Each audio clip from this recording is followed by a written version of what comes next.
بسم اللہ الرحمن الرحیم۔ السلام علیکم ورحمۃ اللہ وبرکاتہ۔ آج کے اس بیان میں آپ کو وہ عظیم واقعہ سناؤں گا جو ہمارے پیارے نبی رحمت عالم صلی اللہ علیہ وآلہ وسلم نے معراج کی رات جہنم کے مشاہدے کے دوران دیکھا۔ آپ صلی اللہ علیہ وآلہ وسلم نے جہنم میں 6 طرح کی گنہگار عورتوں کو عذاب میں مبتلا دیکھا۔ یہ عذاب اس قدر شدید تھا کہ ہمارے آقا صلی اللہ علیہ وسلم کی آنکھوں سے آنسو جاری ہو گئے۔ بطور مرد ہماری ذمہ داری ہے کہ ہم اپنی ماؤں، بہنوں، بیویوں اور بیٹیوں کو ان گناہوں سے بچائیں اور ان کی رہنمائی کریں۔ اس لیے میں آپ سے گزارش کرتا ہوں کہ اس بیان کو غور سے سنیں، اسے اپنی زندگیوں میں نافذ کریں اور اپنے گھر والوں تک پہنچائیں تاکہ ہم سب اللہ تبارک و تعالی کے عذاب سے بچ سکیں اور اپنی آخرت کو سنوار سکیں۔ سیدہ فاطمہ زہرا رضی اللہ تعالی عنہا نے اپنے بابا جان نبی کریم صلی اللہ علیہ وآلہ وسلم سے پوچھا، بابا جان، آپ نے جہنم میں جن عورتوں کو دیکھا ان کی کیا کیفیت تھی؟ انہیں کیوں عذاب دیا جا رہا تھا؟ اس پر ہمارے پیارے آقا نبی کریم صلی اللہ علیہ وآلہ وسلم نے فرمایا، اے فاطمہ، میں نے جہنم کا مشاہدہ کیا تو وہاں 6 طرح کی عورتوں کو عذاب میں گرفتار پایا۔ پہلی قسم بے پردہ نکلنے والی عورتیں۔ آقا صلی اللہ علیہ وآلہ وسلم نے فرمایا، میں نے دیکھا کہ ایک عورت کو جہنم میں اس کے سر کے بالوں سے لٹکایا گیا تھا۔ اللہ اکبر، اس کی کھوپڑی جہنم کی آگ سے کھول رہی تھی۔ یہ کوئی عام بات نہیں بلکہ اس رسول کا کلام ہے جن کی زبان وحی الہی کے بغیر نہیں ہلتی۔ آقا صلی اللہ علیہ وآلہ وسلم نے فرمایا کہ اس عورت کو اس کے بالوں سے اس لیے لٹکایا گیا کہ وہ بے پردہ گھر سے نکلتی تھی، کھلے سر باہر جاتی تھی، اس کے سر کو ہانڈی کی طرح کھولایا جا رہا تھا۔ معزز سامعین و سامعات، ہم پر اللہ تبارک و تعالی نے ذمہ داری عائد کی ہے کہ ہم اپنی ماؤں، بہنوں، بیویوں اور بیٹیوں کے پردے کا اہتمام کریں۔ پردہ عورت کی عزت اور وقار ہے۔ اگر ہم اپنے گھر کی خواتین کو بے پردہ نکلنے دیں گے یا انہیں پردے کی اہمیت نہ سمجھائیں گے تو ہم بھی اس گناہ میں شریک ہوں گے۔ جہنم کی آگ جو دنیا کی آگ سے 70 گنا زیادہ تیز ہے، اس کا تصور کرو۔ کیا ہم اپنے پیاروں کو اس عذاب میں دیکھنا چاہتے ہیں؟ اللہ اکبر، اپنی ذمہ داری پوری کرو، اپنے گھر کی عورتوں کو پردے کی تلقین کرو اور ان کی حفاظت کرو۔ دوسری قسم بد زبانی کرنے والی عورتیں۔ آقا صلی اللہ علیہ وآلہ وسلم نے فرمایا، اے فاطمہ، میں نے کچھ عورتوں کو دیکھا جن کی زبانیں لٹک رہی تھیں اور ان کی زبانوں سے آگ نکل رہی تھی۔ انہیں ان کی زبانوں سے لٹکایا گیا تھا اور جہنم کی آگ ان کے منہ سے داخل ہو رہی تھی۔ سیدہ فاطمہ زہرا رضی اللہ تعالی عنہا نے پوچھا، بابا جان، ان کا قصور کیا تھا؟ آپ صلی اللہ علیہ وآلہ وسلم نے فرمایا، یہ وہ عورتیں تھیں جو اپنی زبانوں سے بد کلامی کرتی تھیں، اپنے خاوندوں پر تانا زنی کرتی تھیں، پڑوسیوں کو ایذا دیتی تھیں اور لوگوں کے دل آزاری کرتی تھی۔ معزز ناظرین کرام، ہماری ذمہ داری ہے کہ اپنے گھر کی خواتین کو اچھی زبان استعمال کرنے کی تربیت دیں۔ اگر ہماری بیوی یا بہن بد کلامی کرتی ہے تو ہمیں انہیں محبت سے سمجھانا چاہیے۔ زبان اللہ تبارک و تعالی کی نعمت ہے، اسے ذکر الہی اور اچھے الفاظ کے لیے استعمال کرنا سکھائیے تاکہ ہم سب جہنم کے عذاب سے بچ سکیں۔ تیسری قسم اپنے شوہر کی نافرمانی کرنے والی عورتیں۔ آقا صلی اللہ علیہ وآلہ وسلم نے فرمایا، اے فاطمہ، میں نے کچھ عورتوں کو دیکھا جن کے ہاتھ پاؤں جہنم کی زنجیروں سے جکڑے ہوئے تھے اور ان کے جسموں کو آگ کے سانپ اور بچھو کاٹ رہے تھے۔ حضرت سیدہ فاطمہ زہرا رضی اللہ تعالی عنہا نے پوچھا، بابا جان، ان کا گناہ کیا تھا؟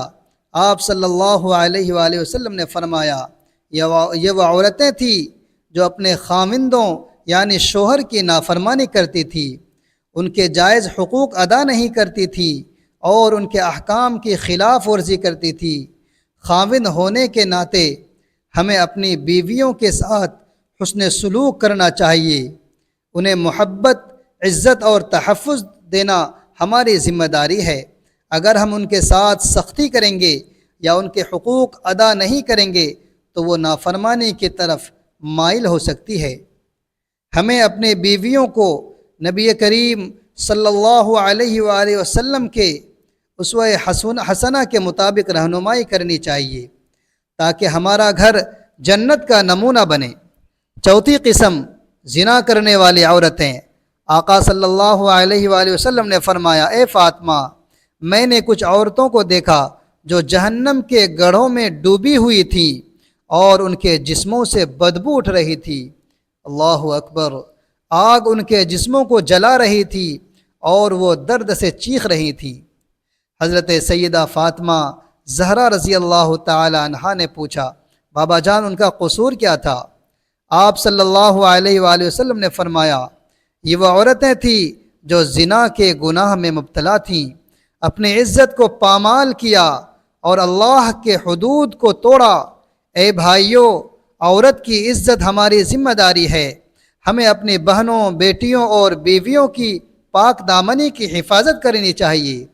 معاشرے میں غیر شرعی اختلاط اور فحاشی کو روکنے کے لیے اپنا کردار ادا کریں۔ اگر ہم اپنے گھر اور معاشرے کو پاکیزہ نہ رکھیں گے تو ہم بھی اس گناہ کے ذمہ دار ہوں گے۔ پانچویں قسم اپنی اولاد کو قتل کرنے والی عورتیں۔ آقا صلی اللہ علیہ وآلہ وسلم نے فرمایا، اے فاطمہ، میں نے کچھ عورتوں کو دیکھا جن کے پیٹوں سے خون بہہ رہا تھا اور ان کے سامنے ان کی اولاد چیخ رہی تھی، جہنم کی آگ انہیں گھیرے ہوئے تھی۔ سیدہ فاطمہ زہرا رضی اللہ تعالی عنہا نے پوچھا، بابا جان ان کا گناہ کیا تھا؟ آپ صلی اللہ علیہ وآلہ وسلم نے فرمایا، یہ وہ عورتیں تھیں جنہوں نے اپنی اولاد کو جان بوجھ کر قتل کیا، یا تو اسے پیٹ میں مار دیا یا پیدا ہونے کے بعد اس کی جان لی۔ اے بھائیو، اولاد اللہ تبارک و تعالی کی امانت ہے۔ اگر ہماری بیوی یا گھر کی کوئی عورت اس گناہ کی طرف مائل ہو تو ہمیں اسے روکنا چاہیے۔ بطور سرپرست ہمیں اپنے اولاد کی حفاظت کرنی چاہیے اور اپنی بیویوں کو اس گناہ سے بچانے کی رہنمائی کرنی چاہیے۔ اللہ تبارک و تعالی سے ڈرو کیونکہ یہ گناہ جہنم کا راستہ دکھاتا ہے۔ چھٹی قسم کی عورت، دوسروں کی عزت پر حملہ کرنے والی عورتیں۔ آقا صلی اللہ علیہ وآلہ وسلم نے فرمایا، اے فاطمہ، میں نے کچھ عورتوں کو دیکھا جن کے چہرے مسخ کیے گئے تھے اور ان کے جسموں کو آگ کے کوڑوں سے مارا جا رہا تھا۔ حضرت سیدہ فاطمہ زہرا رضی اللہ تعالی عنہا نے پوچھا، بابا جان ان کا قصور کیا تھا؟ آپ صلی اللہ علیہ وآلہ وسلم نے فرمایا، یہ وہ عورتیں تھیں جو دوسروں کی عزت پر حملہ کرتی تھی، غیبت کرتی تھی، بہتان لگاتی تھی اور لوگوں کی عزتوں کو اپنی زبانوں سے رونتی تھی۔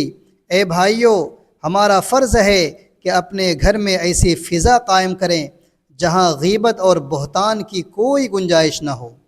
اگر ہمارے گھر کی خواتین اس گناہ میں مبتلا ہیں تو ہمیں انہیں روکنا چاہیے اور ذکر الہی کی طرف راغب کرنا چاہیے۔ ہماری ذمہ داری، معزز سامعین، ہم مردوں پر اللہ تبارک و تعالی نے گھر کی سربراہی کی ذمہ داری عائد کی ہے۔ ہمیں اپنی ماؤں، بہنوں، بیویوں اور بیٹیوں کو پردے کی تلقین کرنی چاہیے، ان کی عزت کی حفاظت کرنی چاہیے اور انہیں گناہوں سے بچانا چاہیے۔ ہم سیریلز اور فلموں کی تقلید کو فروغ دینے والے نہیں بلکہ ہم تو حضور صلی اللہ علیہ وآلہ وسلم کے امتی ہیں۔ ہمارا مقصد اپنے گھر کو جنت کا نمونہ بنانا ہے، جیسا کہ خاتون جنت سیدہ فاطمہ زہرا رضی اللہ تعالی عنہا کا گھر تھا۔ اب ہم اللہ تبارک و تعالی کے دربار میں دعا گو ہیں کہ اے اللہ ہمیں اپنے دین پر استقامت عطا فرما، ہمیں اپنی ذمہ داریاں پوری کرنے کی توفیق دے، ہمیں اپنے گھر والوں کی رہنمائی کرنے والا بنا اور ہمیں جہنم کے عذاب سے بچا۔ معزز ناظرین، آج ہی اپنی ذمہ داریوں کو سمجھیں، اپنے گھر کی خواتین کو پردے پاک دامنی اور نیک اعمال کی طرف راغب کرو، اپنے گھر کو ذکر الہی سے بھر دو اور اپنی آخرت کو سنوارو۔ آخر میں میری آپ سے گزارش ہے کہ اس بیان کو سن کر عمل کریں اور اپنے گھر والوں تک پہنچائیں۔ اللہ تبارک و تعالی ہم سب کو اپنے پیارے نبی صلی اللہ علیہ وآلہ وسلم کے نقش قدم پر چلنے کی توفیق عطا فرمائے، آمین۔ اللہ تبارک و تعالی ہمیں ہر گناہ سے بچنے کی توفیق عطا فرمائے، 5 وقت کی نماز با جماعت پڑھنے کی توفیق عطا فرمائے، ہم کو جھوٹ سے بچائے، اللہ تعالی ہمارے رزق میں برکت عطا فرمائے اور ہمارا خاتمہ ایمان پر فرمائے، آمین۔ ناظرین، اپنے رزق میں حصول برکت کے لیے اللہ تبارک و تعالی کے 99 ناموں میں سے ایک نام ضرور ٹائپ کریں۔ ویڈیو اچھی لگے تو ویڈیو کو لائک کریں، شیئر کریں اور چینل کو سبسکرائب کرنا نہ بھولیں۔ اگلی ویڈیو تک کے لیے اجازت دیجیے، اللہ حافظ، السلام علیکم ورحمۃ اللہ وبرکاتہ۔